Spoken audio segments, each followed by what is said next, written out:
After 8 years in seminary, I created the world's first assessment that helps people see exactly what convinced them Christianity's true. And this little assessment completely changed my perspective on apologetics. Come on, let me show you why.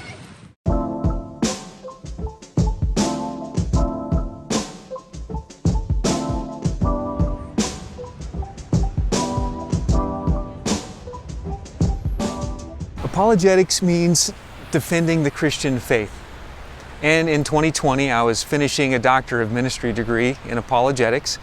I had to come up with a project that would make a unique contribution to this field. The one idea that really stuck out was creating an apologetic survey that would help people discover which apologetic approach convinced them Christianity was true.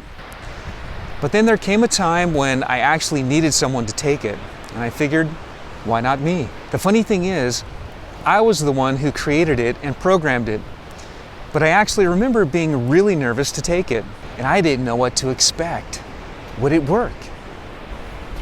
Well, when I saw the results, I realized that not only did it work, but it was telling me something about my own faith journey. Now, I've taken a lot of assessments before. I've taken assessments to find my spiritual gifts. I've taken an assessment to help me understand my personality. I've taken leadership assessments, but I've never taken before an assessment like this that lets me see exactly what convinced me Christianity was true. Now, what first convinced me was Reformed epistemology. This means I suddenly had an awareness of God. I sensed God was calling me to Himself, and I had a strong conviction that I was a sinner. Next for me was psychological apologetics. This means I realized that if I wanted to live a satisfied life, that I needed to live the way that God intended me to live. And another high score for me was experientialism. I remember experiencing God after I gave my heart to Him, and this also helped convince me that Christianity was true. This is really interesting because none of these three really involve much evidence and reason. Well, then I moved to the second part of my report, which told me what keeps me convinced today. I saw that classical apologetics, evidentialism, and rationalism were at the very top. And these are all based on evidence and reason. Well, when I saw that, I thought, well, that's also interesting because those became more important to me over time. After I took it, I had 1,000 other people take it, and I was surprised to see that most people had the same results as me. Evidence and reason-based apologetics don't seem to play a major role in most people's conversions, but they do become important later on. Now, why is that? Well, I've thought about this, and it could be that it's just part of the normal Christian maturity process.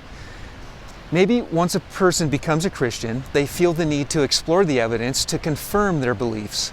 Or maybe as we walk with the Lord longer, we inevitably have doubts, and these doubts make us reach out and look for answers. But for whatever reason, most Christians feel that reason and evidence play a bigger part in keeping them convinced today. Now, here's two big takeaways from all this. Number one, relax. You probably don't have to argue your way through the gospel when witnessing to your friends or family members. 1 out of 10 people might need hard evidence, but the vast majority of people don't. Now, here's the problem. We want to tell our friends and family members about Christ, but then we worry they're going to ask us that one question about philosophy or history or the Bible, and we're not going to know how to answer. So we freeze up and we never talk to them. But the important thing to know is most people didn't need to work through a list of tough questions in order to believe.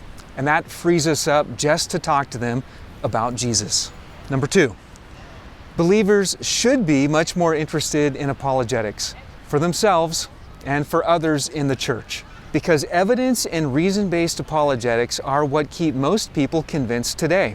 What this tells me is every church needs apologetic classes, not just as a way to train people for evangelizing, but as a way to strengthen the faith of their existing, believing congregation.